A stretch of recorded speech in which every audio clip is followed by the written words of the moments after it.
Good day, ma'am. I'm Mary Jane Haramilia, and I'll be discussing about hash table. So, what is a hash table? Hash table is a data structure which stores data in an associative manner. In a hash table, data is stored in an array format where each data value has its own unique value. Access of data becomes very fast if we know the index of the desired data. Thus, it becomes a data structure in which insertion and search operations are very fast, irrespective of the size of the data. Hash tables uses an array as a storage medium and uses hash technique to generate an index where an element is to be inserted or is to be located from. So, what is hashing? Hashing is a technique to convert a range of key values into a range of indices of an array. So we're going to use modulo operator to get a range of key values. So we will be having an example. Consider that we will be having an example of hash table of size of 10, and the following items are to be stored. So items are in the key value format. So in this example, we have here this hash table. So as I have mentioned before, that hash table becomes a data structure in which insertion and search operation are very fast irrespective of the size of the data. So hash table uses an array as a storage medium and uses hash technique to generate an index where an element is to be inserted or to be located from. So in this example of a hash table, it has these indices, and then from here it will be where the element be located from. Since hash table is a collection of key values pairs, each pair is known as an entry. So we have the key and then the value. So we had here the key and then the value. So we already considered this one as a pair of the value. We call this one as entry. So in this example, the key value is an integer and then the value will be a string. So how do we know which index to place each of these entries? So to take those keys and insert it to hash code method, we need to use the hash code method in order to get the hash code of our entry key value. So it automatically gets the key value of our entry. It will be converted as automatically as our hash code. So the hash code of Tagudin will be the same as 100, Santa Cruz will be 123, Santa Lucia will be 321, and Candon will be 555, and Santiago will be 777. So from our table itself, from our hash table itself, we had the elements, or we have indices. If we're going to count this one, it has 10 elements. So with that one, we will be using the capacity. So we have this hash code. We will be dividing, or we will be getting the modulus of each hash code into 10 elements to get the indices of each entry. So 100 modulus of 10 will be 0. That's why the key value 100 and the value Tagudin will go to our index 0. Same true with our Santa Cruz. It has a key value of 123 with the value of Santa Cruz, and since our hash code is 123, modulus of 10, it goes automatically to our index 3. To make it faster, the last digit of every hash code represent the indices or the index of each key value.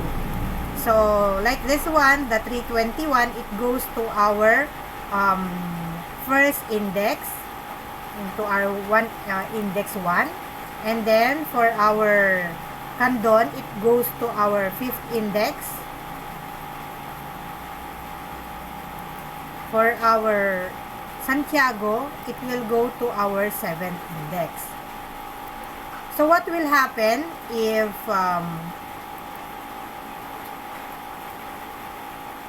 the same value or the same if the same value will go to the same index? So, next, for example, this one, I have this example, 123, the hash code of 123 and the hash code of 323. Same true with 557 and 777. If we're going to get the, if we're going to divide, actually, or going to get the modulus of 123 of 10, it will go to the 3rd index. So, let me make it fast, like that one. It will go to the 3rd index. And if you could see from the entry of Santa Lucia, the last index is 3, or the last digit of the hash code 323 is also 3. So, it automatically goes also into our 3rd index.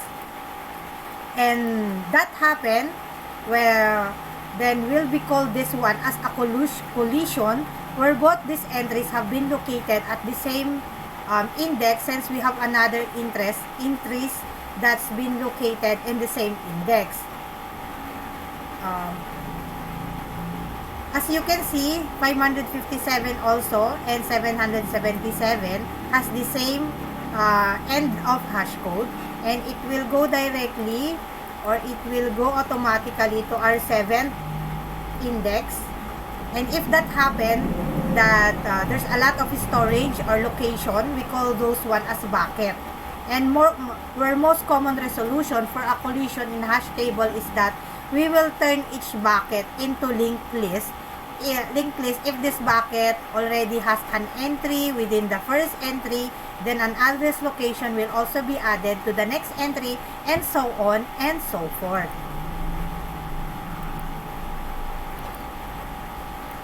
Next, I'll be showing you how to code hash table using JavaScript, or using JGraphs, I should say.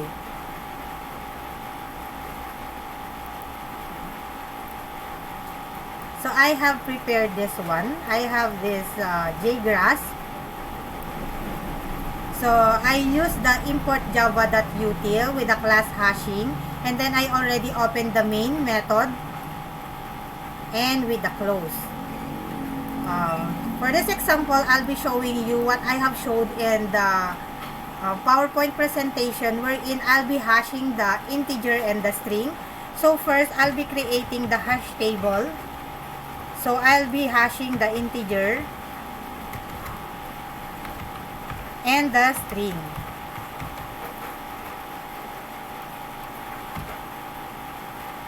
Inside our table, then I'll be instantiating it using the new hash table, or the new object hash table method.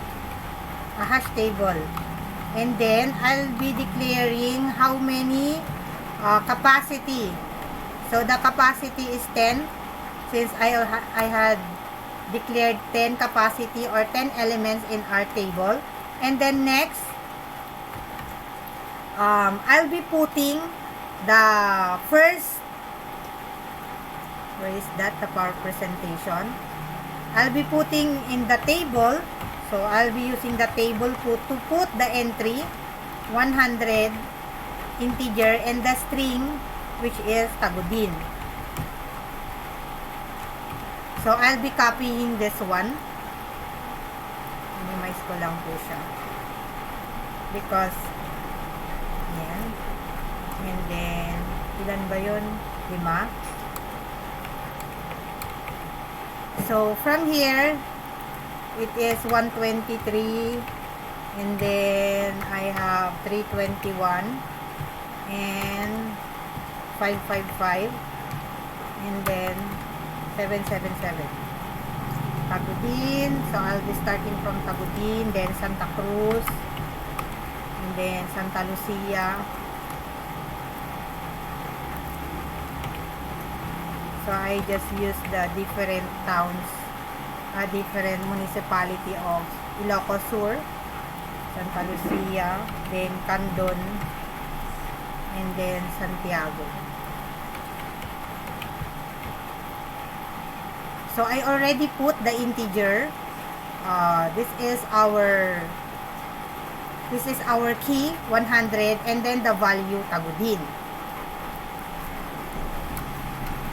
And then I will be using the for loop para ma-declare ko lahat ng mga ilalagay ko sa hash table. I'll be using the for loop, and then I'll be getting the integer key. So ano yung magiging key? Ito, I'll be declaring this one. So I'll be using the integer with the key value inside our table. And then I'll be setting the key set or the key set value. Then I'll be opening that one, and I'll be closing it. So i-output ko na yung table using our system.out.println. So ang i-output ko is yung key ng mga hash code natin. So ano ba yung ito? It will be converted. Our integer will be converted into a hash code. So we will be using our key hash code method. Yan yung method natin. And then since kanina I have discussed that to get kung anong index pupunta yung mga hash code natin, we will be using the modulus. So 10 yung ginamit natin, the capacity. So hash code modulus the capacity, and then I'll be adding sige, mag-alt tab na lang tayo. Gamitan natin siya ng tab. And then yung key value natin, yung key natin which is the 100, yan yung key natin. And then our value.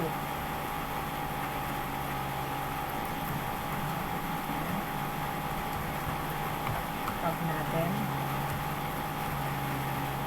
Then kunin natin yung get natin yung value inside our key. So I'll be running this one, Control S. So i-run ko siya.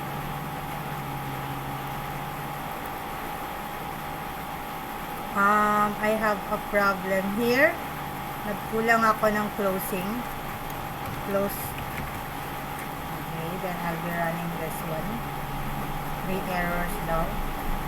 So I have a problem here.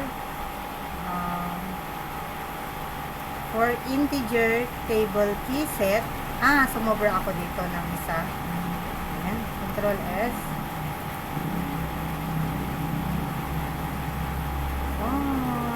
I have a problem here. Hash table, integer, stable, hash table. Nag-open ako, nag-close ako. So sabi niya, could not find symbol of the integer and the string. Cannot find symbol. Hash table. Yes. I should be using that one. And then, that one.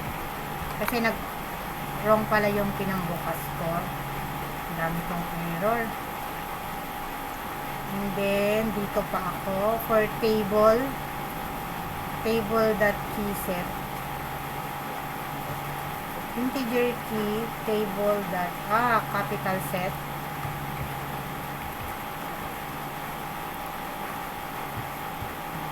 I'm hoping na maging okay na siya. Then, so, this represent our indices. So, ibig sabihin, let's check in our PowerPoint presentation kung tama po ba yung naging output ko dun sa una kanina. Lang po, ma'am. So, that one. That lang po. Number 6. Number 7. pala ito, dapat nasa number 7 siya. Ayan. So, ibig po sabihin that our Santiago is in the index 7. Yung last digit po, if you could recall, sinabi ko po kanina, yun na po yung technique niya para malaman po natin kung anong index po pupunta yung ating mga entries. Since 777, so 77, our entry 77 Santiago will go to our index 7. Our Candon 555 will go to index 5. Our 123 Santa Cruz will go to the index 3. Our 321 Santa Lucia will go to index 1. And our Tagudin will go to index 0. What if naman nangyari yung collision natin? Let's try to change this one. Try natin siya na naka 3 and then try din natin to na naka 7. So we will be having a collision here. So if I'm going to run this one,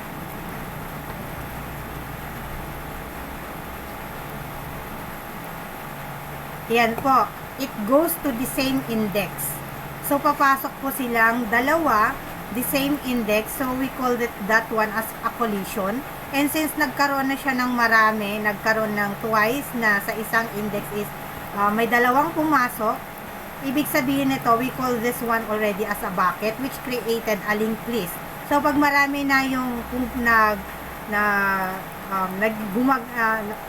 pumupuntang mga entries natin sa mga indices na yun, nagkakaroon na po siya. That's the time where linked list has been implemented. And to do this, para maiwasan natin yung collision, we could change kung gaano yung capacity natin. So let's try to change the capacity para matanggal natin yung collision.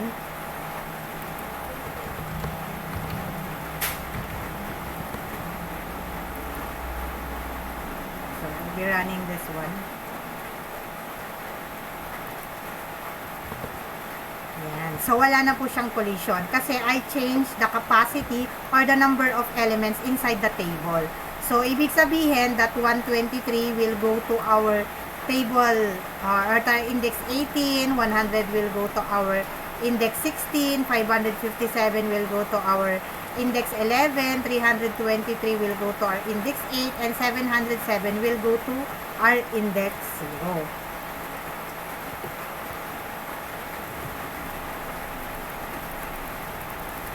Forward ko lang po, papasok ko, pabalik na po sa ano. So I have this example. So, yung ginamit ko po kanina, I presented the integer and a string. Pwede rin po siya in a string to a string. And then, pwede rin po siya through integer and integer. So, for the conclusion, hash table, a data structure that stores unique keys to values. Example, we have the integer and a string. We have that integer to integer or a string to a string. So, each key or value pair is known as an entry. Fast insertion, lookup, deletion of key values or pairs, not ideal for small data sets, but great with large data sets. Hashing, it takes a key and computes an integer. Formula will vary based on key and data type. In hash table, we use the hash or modulus capacity to calculate an index number. So, key, that hash code method, with the modulus and then divided by the capacity is equal to index. So a bucket, it is an index stored location for one or more entries. It can store multiple entries in case of a collision and link similarly as a linked list. So the collision, it is a hash function that generates the same index for more than one key. So less collisions, more efficiency. For the runtime complexity, so in best case, we have the big O of 1, and for the worst case, we have that big O of infinity or of n. So these are my references, and that would be all. Thank you, ma'am.